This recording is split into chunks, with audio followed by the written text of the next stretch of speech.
sur le 5000, sur le 10 000. Sylvain Alassane va chercher le titre olympique sur marathon. Incroyable ces marathoniennes.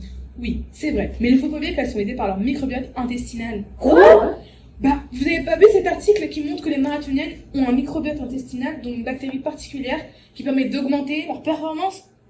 Mais si, je crois que je vois de quoi tu parles. Mais je crois que ça a été testé aussi sur les drosophiles, non? Aussi appelé mousse du vinaigre même.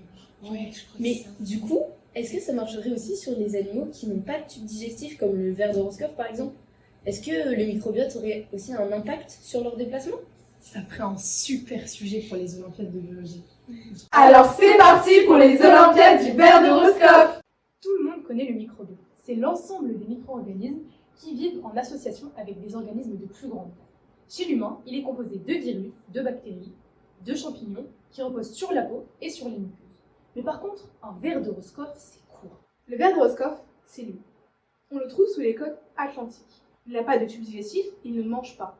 Quand il est jeune, il est transparent. Mais une algue unicellulaire photosynthétique vient s'introduire à l'intérieur du corps du ver.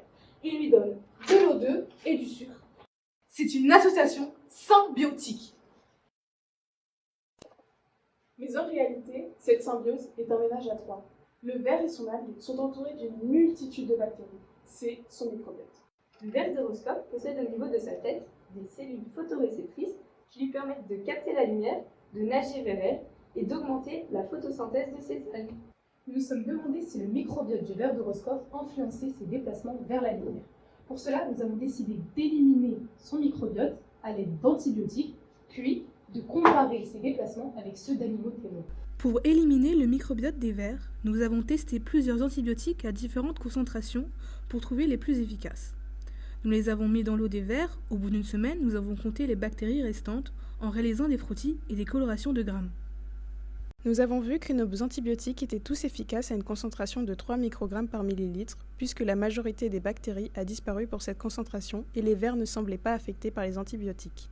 Nous avons réalisé la suite de nos expériences en utilisant uniquement l'amoxicilline afin de soumettre tous les vers à la même molécule. Il était alors temps pour nous de lancer les compétitions entre vers. C'est là que les ennuis ont commencé. Pour mesurer les déplacements des vers, nous avons d'abord utilisé des boîtes de pétri avec une lumière orientée d'un côté. Sans succès, car la lumière se reflétait sur les parois et les vers se déplaçaient dans toutes les directions. On a eu alors l'idée d'utiliser de vieilles pailles en plastique, aujourd'hui interdites, pour canaliser les déplacements des vers. Et là, ça a fonctionné. Pour un ver de Roscoff, une distance de 15 cm équivaut à nager 100 mètres pour nous. Nous avons répété nos tests 5 fois, pour les 2 groupes d'animaux, et tous concordent. Les vers avec microbiote les plus rapides mettent en moyenne 20 secondes de moins que les vers sans microbiote pour franchir la ligne d'arrivée. Il remonte même pour virer en tête. Et après, 50 mètres. Allez, mets les jambes, allez. 50 mètres pour l'histoire.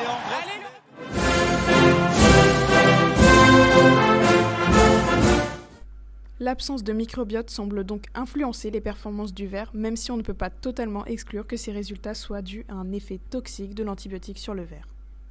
Pour connaître exactement le rôle des bactéries dans le métabolisme du ver, nous avons contacté M. Xavier Bailly, chercheur à la station biologique de Roscoff et fournisseur officiel de nos vers de Roscoff.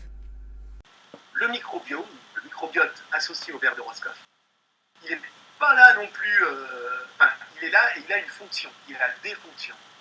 Entre autres, peut-être, de participer à la transformation du DMSP produit par les microalgues qui, quand il est excrété du corps, passe par le mucus qui est autour du ver de Roscoff, dans lequel se développent abondamment des bactéries bien spécifiques, le microbiome du ver de Roscoff. Ils peuvent à leur tour utiliser le DMSP pour produire du DMS, pour produire de l'acide acrylique. Et l'acide acrylique, ou l'acrylate, c'est à la fois un répulsif, mais c'est un composé à 3 carbones qui peut être mangé par les bactéries. Ce qu'on peut dire avec tous ces résultats, chez l'humain, la drosophile, le ver de Roscoff, si tu veux être au top, évite les antibiotiques, Protège ton microbiote.